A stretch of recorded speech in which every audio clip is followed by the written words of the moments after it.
خلیفہ کے ہم ہیں خلیفہ ہمارا، وہ دل ہے ہمارا آقا ہمارا، ہمارا ہمارا خلیفہ ہمارا، وہ دل ہے ہمارا آقا ہمارا، وہ دل ہے ہمارا آقا ہمارا۔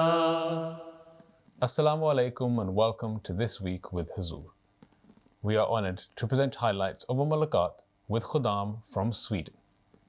In addition, beloved Huzur Aidullah Ta'ala bin Nasr al-Aziz graciously granted a meeting to a delegation from Indonesia. We begin with Sunday's mulaqat, where Hadrat Khalifatul Masih Aidullah Ta'ala bin Nasr al-Aziz graciously met with members of Majlis Khudam al-Ahmadiyya from Sweden. Last Sunday, Khudam from Sweden were blessed to have a mulaqat with Hazrat Khalifatul Masih V, Ayyadullah Ta'ala bin Nasr al-Aziz. The Khudam had travelled especially for the mulaqat, which took place in Islamabad.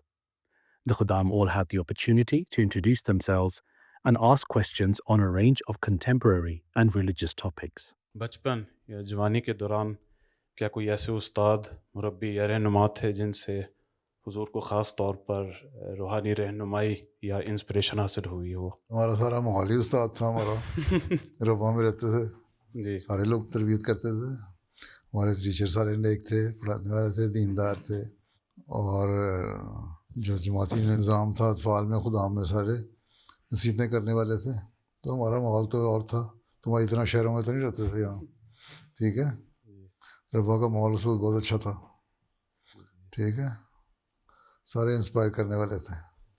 حضور آج کل بہت سے لوگ یہ کہتے ہیں کہ جب تک میاں بیوی دونوں کام نہ کریں گھر کے اخراجات پورے نہیں ہوتے، لیکن اس سے بچوں کی تربیت متاثر ہوتی ہے۔ اس بارے میں حضور انور سے رہنمائی کی درخواست ہے۔ میں کیا کہہ سکتا ہوں، آپ کو خود پتہ ہے آپ کے کتنے خرچے ہیں اور بچوں کے اخراجات پورے ہوتے ہیں کہ نہیں، یہ تو آپ بتا سکتے ہیں نا، مجھ سے پوچھے میں کہوں گا قناعت کرو تو اخراجات پورے ہو جاتے ہیں، اور بچوں کی تربیت تو بہرحال پہلا فرض ہے، جب اللہ تعالیٰ نے بچے دیے ہیں تو ان کی تربیت کرنا بھی تو فرض ہے نا، ذمہ داری ہے نا ماں باپ کی۔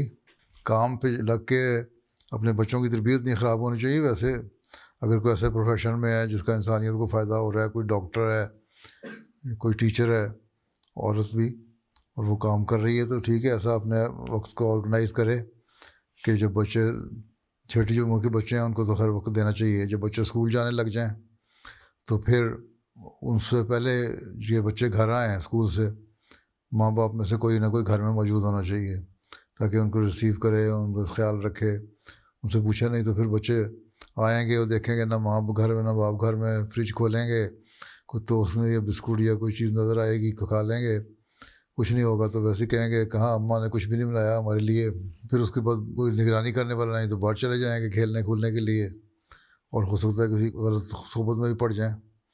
تو اس لیے بہتر یہ ہے کہ اگر کام کرنا بھی ہے تو اس طرح آرگنائز کرو کہ بچے جب اسکول سے گھر آئیں تو ان کو وقت دے سکو، ماں باپ میں سے کوئی نہ کوئی، ٹھیک ہے۔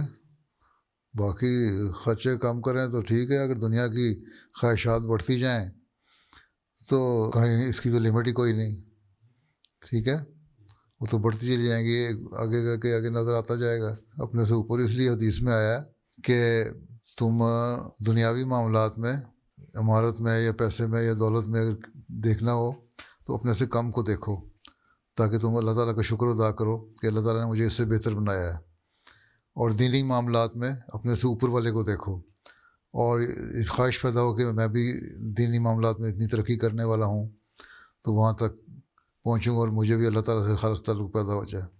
تو اگر یہ سوچ ہو تو پھر دنیاوی خواہشات کنٹرول میں رہتی ہیں، ٹھیک ہے۔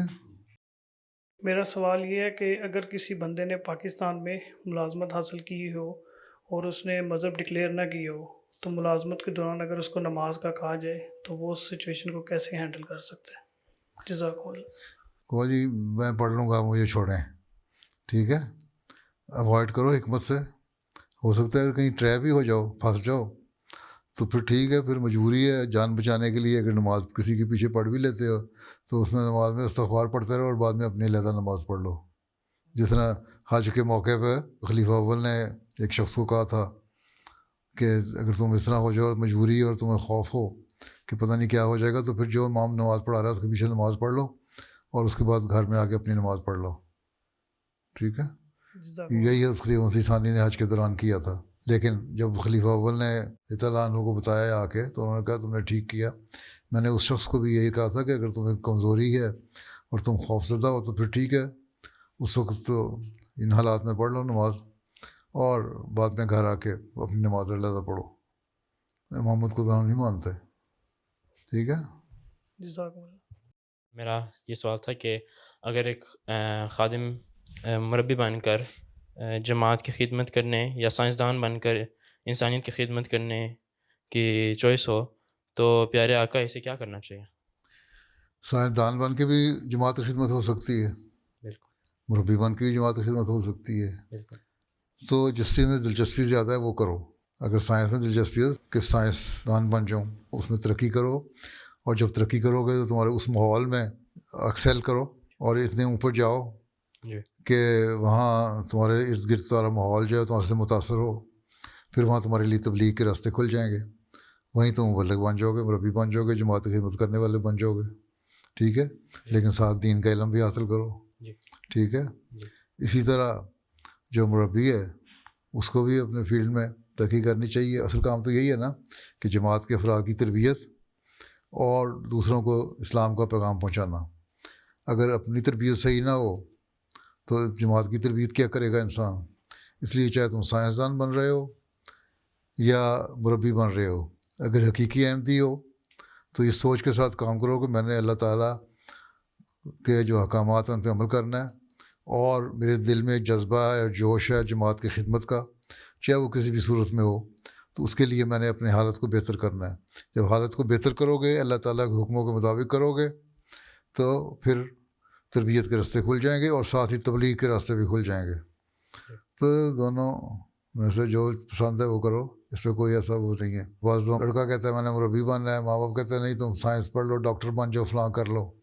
یا ماں باپ کہتے ہیں مربی بن جاؤ, تم کہتے ہو نہیں میں نے ڈاکٹر بننا ہے, فلاں. تو جو چیز میں دلچسپی ہے وہ کرو. میں تو یہی کہا کرتا ہوں جیسے میرے مشورہ مانگتے ہیں لوگ. اور خدمت جو انسانیت کی ہے اور جماعت کی ہے وہ دونوں صورتوں میں ہو سکتی ہے. انسان کا اپنا جذبہ ہونا چاہیے, اپنا دین کا علم ہونا چاہیے, خدا تعالیٰ سے تعلق ہونا چاہیے. ایک سائنسدان بن کے تو دنیا میں پڑ جاؤ اور بھول جاؤ خدا کو تو کوئی فائدہ نہیں ہے. ڈاکٹر عبدالسلام صاحب بڑے سائنسدان تھے, ایک ہی جماعت میں ابھی تک فی الحال ایسا سائنسدان پیدا ہوا ہے نا, اور وہ نیک آدمی بھی تھے, نمازیں پڑھنے والے, تہجد پڑھنے والے, قرآن کریم کو غور کرنے والے. انہوں نے کہا قرآن شریف میں سینکڑوں آیتیں ایسی ہیں جو سائنس کے اوپر مجھے گائیڈ کرتی ہیں. آخر نوبل انعام لے لیا انہوں نے. تو وہ کہتے ہیں مجھے تو رہنمائی قرآن شریف سے ملتی ہے.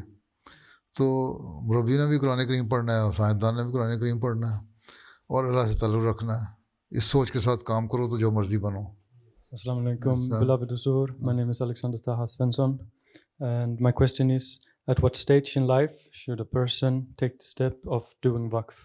Whenever you are ready to offer your life as a waqf zindagi. This is why those who are waqfin now, I ask them that they should renew their bond at the age of 15 when they are somehow mature, and then renew the bond again after completing their education, right? So that they will know that if being a waqf zindagi, what are they going to do? And with their own wish and desire, they are going to do waqf. I offered my life as a waqf zindagi after completing my education.